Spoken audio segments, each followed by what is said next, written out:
नमस्कार, मैं दुष्यंत सिंह एक बार फिर से आप सभी लोगों का बहुत बहुत स्वागत करता हूं इस उम्मीद के साथ कि आप सभी अच्छे होंगे। पढ़ाई लिखाई भी आपकी बहुत ही बढ़िया तरीके से चल रही होगी। यूपी पीसीएस प्री को ध्यान में रखते हुए पॉलिटी और कॉन्स्टिट्यूशन की रिवीजन सीरीज इस चैनल के माध्यम से लगातार मैं आपको प्रोवाइड करा रहा हूँ।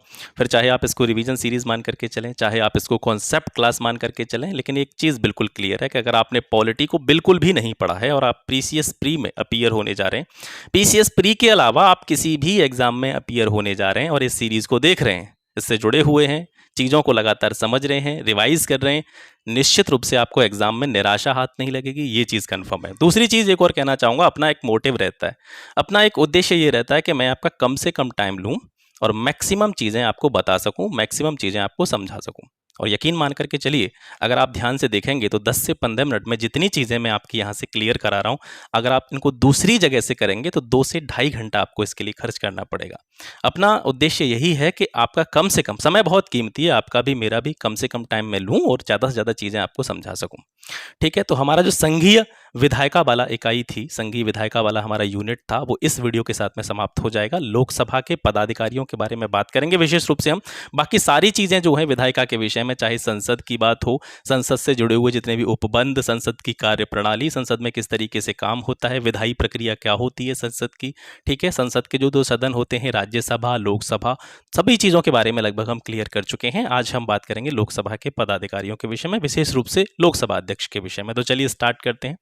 तो लोकसभा अध्यक्ष जो होते हैं, ये लोकसभा के प्रमुख पीठासीन अधिकारी होते हैं, मुख्य अधिकारी जो है लोकसभा के, इनको माना जाता है। और इनके विषय में एक चीज़ आपको यहाँ से याद रखनी है कि लोकसभा का जो अध्यक्ष होता है उसे लोकसभा का सदस्य होना कंपलसरी है। यानी कोई भी वह व्यक्ति जो लोकसभा का सदस्य नहीं है, वो लोकसभा का पीठासीन अधिकारी या लोकसभा अध्यक्ष नहीं बन सकता है। ठीक है।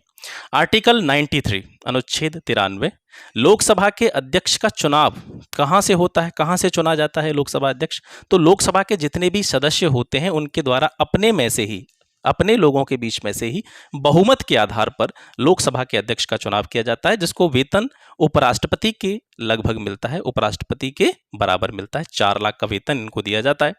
लोकसभा के अध्यक्ष की बात करें, चाहे उपाध्यक्ष की बात करें, इनके वेतन कितने होंगे, इनको कौन कौन से भत्ते दिए जाएंगे, इनको निर्धारित करने का अधिकार जो दिया गया है वो पार्लियामेंट को दिया गया है, संसद को दिया गया है। लोकसभा अध्यक्ष लोकसभा के अध्यक्ष के रूप में शपथ ग्रहण नहीं करता है। ध्यान देने की बात है, स्टेटमेंट के रूप में कई बार ये चीज पूछी गई है। लोकसभा के जो अध्यक्ष होते हैं, तो लोकसभा के अध्यक्ष को किसी भी प्रकार की कोई शपथ नहीं दिलाई जाती है। किसके लिए? लोकसभा अध्यक्ष पद के लिए।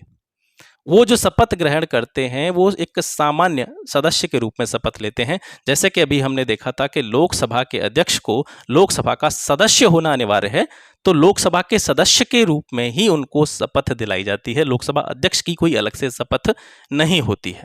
लोकसभा अध्यक्ष का कार्यकाल कितना होता है? 5 वर्ष का होता है। ठीक है, लेकिन इसके साथ साथ एक चीज जरूरी होती है कि इनको 5 वर्ष तक अगर अपना कार्यकाल सही रूप से चलाना है तो इनको लोकसभा में अपना विश्वास बनाए रखना आवश्यक है। अगर इनके प्रति अविश्वास प्रस्ताव लाया जाता है, अविश्वास की कोई कंडीशन होती है, तो अपने पद से इनको त्यागपत्र देना होता है। आर्टिकल 93 के अनुसार जो लोकसभा अध्यक्ष होता है वो अपना त्यागपत्र किसको देता है? उपाध्यक्ष को। और उपाध्यक्ष की बात करें तो वो अपना त्यागपत्र किसको देता है? अध्यक्ष को। तो 93 में दोनों चीजों के बारे में बताया गया है कि लोकसभा के अध्यक्ष और लोकसभा के उपाध्यक्ष अगर उनको त्यागपत्र देना है तो वो एक दूसरे को देते हैं।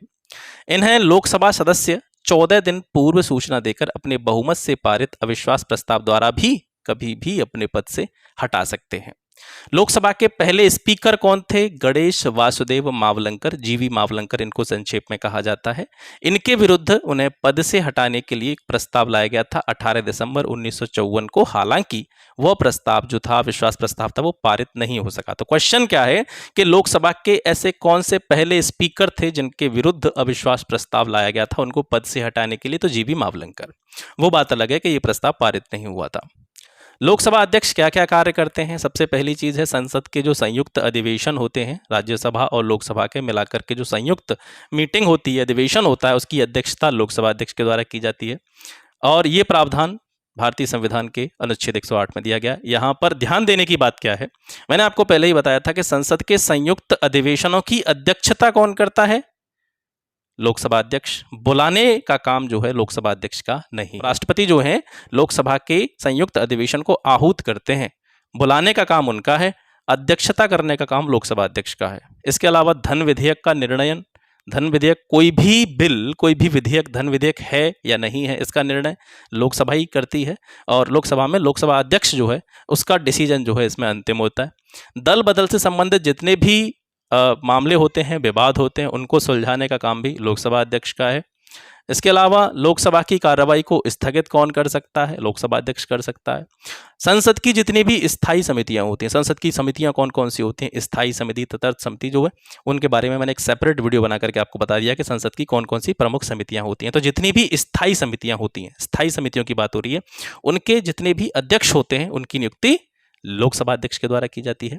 आर्टिकल 100I के अनुसार निर्णायक मत देने का अधिकार भी लोकसभा अध्यक्ष को है। कोई भी मामला ऐसा चल रहा है जिसमें सदन में दोनों पक्षों के बीच में बराबरी की कंडीशन आ गई है और डिसीजन नहीं हो पा रहा है कि फैसला किसके पक्ष में जाएगा, तो निर्णायक मत देने का अधिकार जो है वो लोकसभा अध्यक्ष को है। इसके अलावा भारत सरकार की ओर से विदेशों में संसद के जो प्रतिनिधि होते हैं, रिप्रेजेंटेटिव होते हैं, और उनका एक मंडल जो होता है, ग्रुप होता है, बाहर देशों में भेजा जाता है, उसका चयन जो होता है वो लोकसभा अध्यक्ष के द्वारा किया जाता है। और लोकसभा के महासचिव पद का चयन भी लोकसभा अध्यक्ष के द्वारा किया जाता है। एक यहाँ से एक चीज़ और आप याद रखें, जो लोकसभा का एक सदस्य होता है वो कितनी पॉपुलेशन पर चुना जाता है, मतलब कितनी जनसंख्या के लिए एक लोकसभा सदस्य चुना जाता है, तो 5 लाख पॉपुलेशन पर एक लोकसभा का सदस्य चुना जाता है। ठीक है, तो लोकसभा अध्यक्ष से जितनी भी चीज़ें मैंने आपको बताई यहाँ से कुछ ज़्यादा नहीं पूछा जाएगा। हालांकि इस वीडियो के लास्ट में यहाँ से लोकसभा अध्यक्ष या लोकसभा के जो पदाधिकारी होते हैं उनसे जुड़े हुए कुछ वन लाइनर फैक्ट्स मैंने इसमें ऐड ऑन करे हैं, उनको और देख लीजिएगा। इसके अलावा आपको इसमें कुछ भी पढ़ने की आवश्यकता नहीं पड़ेगी। तो एक पद होता है लोकसभा के महासचिव का, उसको देख लेते हैं। ये एक एडमिनिस्ट्रेटिव पोस्ट होती है, प्रशासनिक पद होता है। नियुक्ति जिसकी किसके द्वारा की जाती है? लोकसभा अध्यक्ष के द्वारा की जाती है। और इनका कार्यकाल कुछ निर्धारित नहीं किया गया है, बल्कि इसके बारे में ये कहा गया कि इनकी जो 60 साल की उम्र होगी तब तक ये अपने पद पर बने रहेंगे। किसके बारे में हो रही है बात? लोकसभा के महासचिव के बारे में। महासचिव जो होता है राष्ट्रपति की ओर से सदन के अधिवेशन में उपस्थित होने के लिए सदस्यों को आमंत्रित करता है। जब भी राष्ट्रमंडल अध्यक्ष देश जो हैं उनका सम्मेलन होता है हमारी कंट्री में, तो उस टाइम पर उसका जो पदेन महासचिव होता है वो लोकसभा का महासचिव ही होता है। ठीक है, अब यहाँ से जैसे कि मैं आपको बता रहा था कुछ महत्वपूर्ण वन लाइनर फैक्ट्स जो कि लोकसभा के पदाधिकारियों से जुड़े हुए हैं, और इसमें कुछ ऐसी चीज़ें हैं जो कई बार एग्जाम में पूछ ली गई हैं, उनको देख लेते हैं। और कुछ ऐसी भी जानकारी हैं जो कि एग्जाम की दृष्टि से ज़्यादा इम्पोर्टेंट नहीं है लेकिन आपको पता होनी चाहिए। राज्यसभा में प्रथम फिल्म अभिनेता कौन थे? तो पृथ्वीराज कपूर थे। राज्यसभा की प्रथम महिला महासचिव किसको माना जाता है? BS रमा देवी। केंद्रीय विधान परिषद का प्रथम अध्यक्ष कौन था? Frederick White. और प्रथम भारतीय लोकसभा अध्यक्ष के बारे में बात करें तो विट्ठल भाई पटेल। यहाँ पर कंफ्यूज नहीं होना है।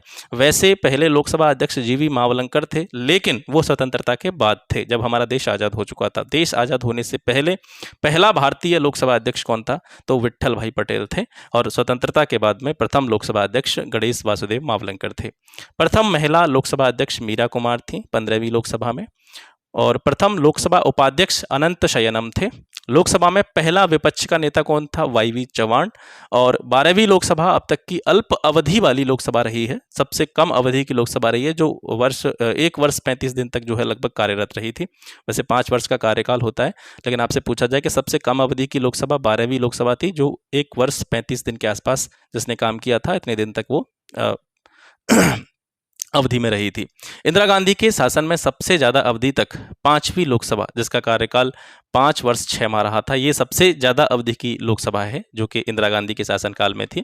लोकसभा के अध्यक्ष पद पर रहते हुए GV मावलंकर और GS बालयोगी 2 ऐसे व्यक्ति थे जो मृत्यु को प्राप्त हुए थे, ये अध्यक्ष पद पर रहते हुए। ठीक है, भारत के मात्र 2 लोकसभा अध्यक्ष जिन्होंने अपने पद पर रहते हुए त्यागपत्र दिया, उनके नाम है संजीव रेड्डी, ये 4थी लोकसभा और 6वीं लोकसभा से संबंधित हैं, और गुरदयाल सिंह ढिल्लो, ये 5वीं लोकसभा से संबंधित हैं।